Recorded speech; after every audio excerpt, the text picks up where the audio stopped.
زموږ ستاسو موضوع خو د سیرت په برابر باندې روانه ده. په تېره جمعه کې مې د محمد رسول الله صلی الله علیه وسلم د نکاح د عبدالمطلب په باره کې څه خبره کړې وه. دا جمعه به انشاءالله د محمد رسول الله صلی الله علیه وسلم د پلار او د محمد رسول الله د پیدائش حالات ذکر کوو. اوس خبره په عبدالله کې کوو. سی عبدالله سی عبدالمطلب په خپل زوی باندې د عبدالله نوم ایښی دی. په دې نامه کې الله تعالی کم خصوصیات ایښي دي. د الله رسول فرمایي چې په نومانو کې تر ټولو بهترین نومان چې دي هغه دوه نومان دي، یو عبدالله بل عبدالرحمن. دا دواړه نومان په حدیثو کې ذکر دي. عبدالله ولی الله تعالی ته محبوب نوم دی.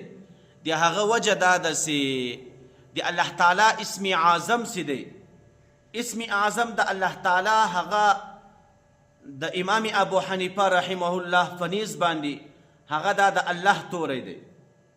دا نور څه نومان چې د الله تعالی دي نه نوي نومان اسماء الحسنا، دا ټول د دغه یوه نامه تابع دي.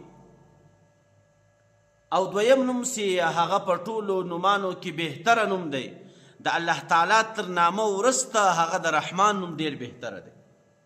د دې وجه چې شته علما کرام فرمایي چې الله تعالی په قرآن کریم کې له الله وروسته دستي د رحمان ذکر کړی. الله تعالی په قرآن کریم کې فرمایي قل ادعوا الله او ادعوا الرحمن.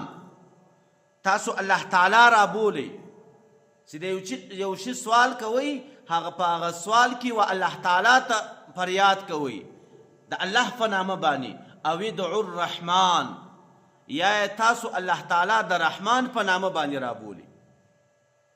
نو ګوره الله تعالی تر خپل ذاتي نوم تر اسم اعظم وروسته د رحمان ذکر کړی دی.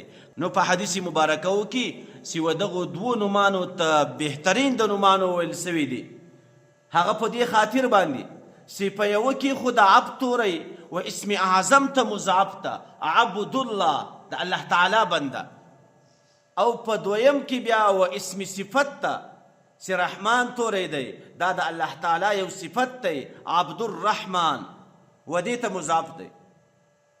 نو لہذا د محمد رسول الله صلی الله علیه وسلم د پلار نوم عبدالله دی. په ټولو نومانو کې تر ټولو بهترین نوم چې دی هغه اول عبدالله او دویم عبدالرحمن دی. دا د محمد رسول الله د پلار د نامه خبره وله. عبدالله چې د عبدالمطلب زوی او د محمد رسول الله پلار دی. د خپل پلار سره وخت تېروي چې کله دی وځواني ته ورسېدی. عبدالمطلب د ده دپاره د کوزدې په باره کې د واده ترتیب برابروي، د کوزدې پوښتنه کوي. نو د ده دپاره د نکاح ترتیب سې روان کړی دی. عبدالمطلب د ده دپاره کوم ځای غوره کړی؟ بنو زهرا یو قبیله ده. دا یو ډېره ښایسته قبیله ده. د نسب په لحاظ باندې یو ځان ته یو ځانګړې قبیله ده. عبدالمطلب د ده دپاره دغه د بنو زهره قبیله خوښه کړه. د بنو زهره په قبیله کې وهب بن عبدالمناف د دې لور د امینې په نامه باندې ده. عبدالمطلب د ده د نکاح دپاره و هغې ته پیغام ورواستوئ.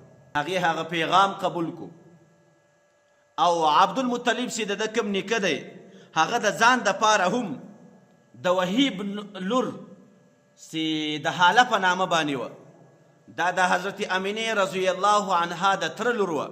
نو د هغې دپاره د ځان دپاره بیا و هغې ته د نکاح پیغام ورواستوئ. هغو دواړو چې د وهیب لور د حاله په نامه چې د حضرت امینې رضی الله عنها د تره لور وه، هغې هم هغه پیغام قبول کو. له عبدالمطلب د محمد رسول الله له نیکه سره یې نکاح وتړله.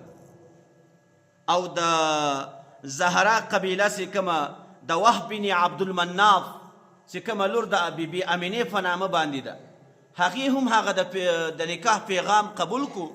د محمد رسول الله له پلاره سره له عبدالله سره یې نکاح وتړله.